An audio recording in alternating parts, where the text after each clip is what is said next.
of tax returns simpler and easier. Average processing time of returns has been reduced from 93 days in the year 2013-14 to a mere 10 days this year, thereby making refunds faster. Indirect taxation. By unifying the highly fragmented indirect tax regime in India, the GST has reduced the compliance burden on trade and industry. The industry has acknowledged the benefits of GST.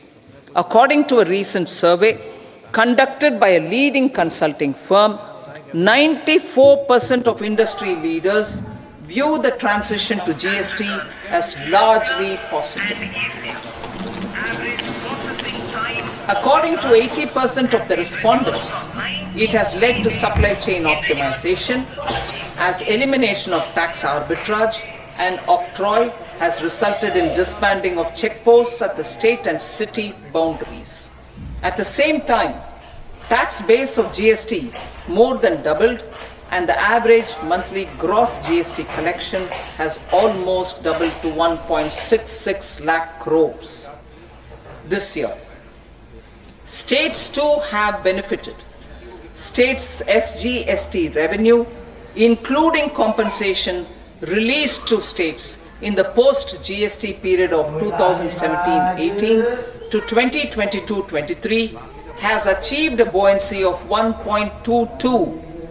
In contrast, the tax buoyancy of state revenues from subsumed taxes in the pre-GST 4-year period of 2012-13 to 2015-16 was a mere 0.72. The biggest beneficiaries are consumers, as reduction in logistic cost and taxes have brought down prices of most goods and services. We have taken a number of steps in customs to facilitate international trade. As a result, the import release time declined by 47% to 71 hours at inland container depots, by 28% to 44 hours at air cargo complexes, and by 27% to 85 hours at seaports over the last 4 years since 2019, when the national time release studies were first started. Tax proposals. As for tax proposals, in keeping with the convention, I do not propose to make any changes relating to taxation and propose to retain the same tax rates for direct and indirect taxes, including import duties. However, certain tax benefits to startups and investments made by sovereign wealth or pension funds, as also tax exemption on certain income of some IFSC units, are expiring on 31/3/2024. To provide continuity in taxation, I propose to extend the date to 31/3/2025. Moreover, in line with our government's vision to improve ease of living and ease of doing business, I wish to make an announcement to improve taxpayer services. There are a large number of petty, non-verified, non-reconciled or disputed direct tax demands, many of them dating as far back as 1962, which continue to remain on the books, causing anxiety to honest taxpayers and hindering refunds of subsequent years.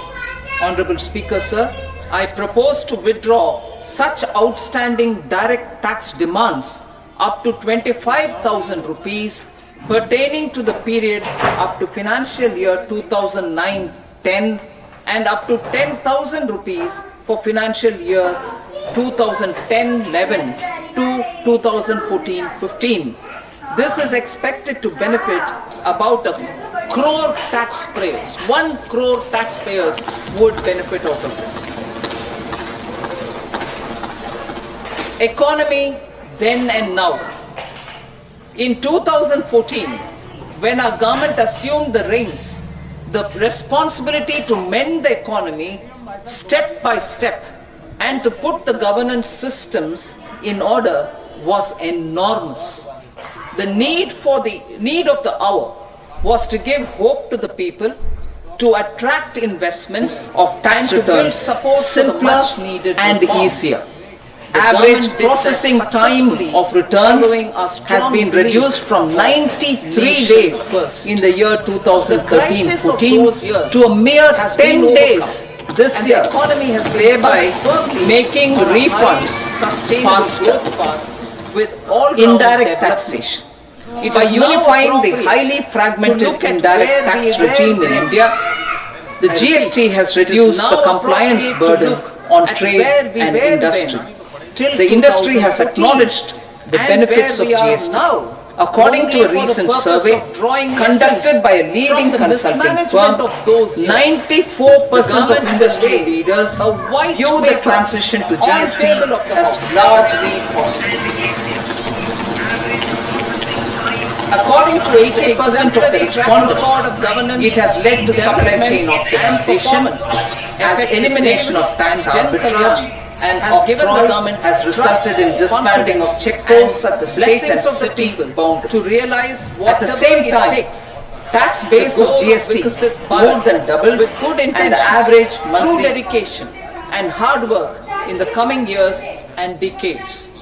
With this, Honorable Speaker, I commend the interim budget to this august House. Jai Hind.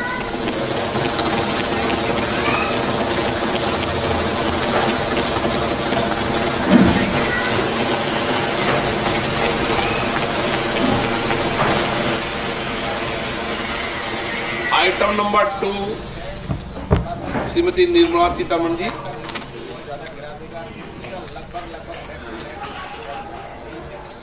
Sir, with your permission, I rise to lay on the table the following statements under Section 3(1) of the Fiscal Responsibility and Budget Management Act 2003, Medium-Term Fiscal Policy cum Fiscal Policy Strategy Statement and Macroeconomic Framework Statement. Item number 3, Srimati Nirmala Sitharaman. Sir, with your permission, I rise to move for leave to introduce the Finance Bill 2024. प्रश्न ये है कि विधेयक को पुनर्स्थापित करने की अनुमति प्रदान की जाए।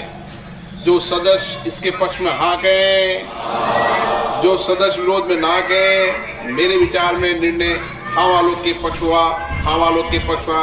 माननीय मंत्री जी विधेयक को पुनर्स्थापित करें। Sir, I introduce the bill. सभा की कार्रवाई शुक्रवार दिनांक 2 फरवरी 2024 को प्राप्त 11 बजे तक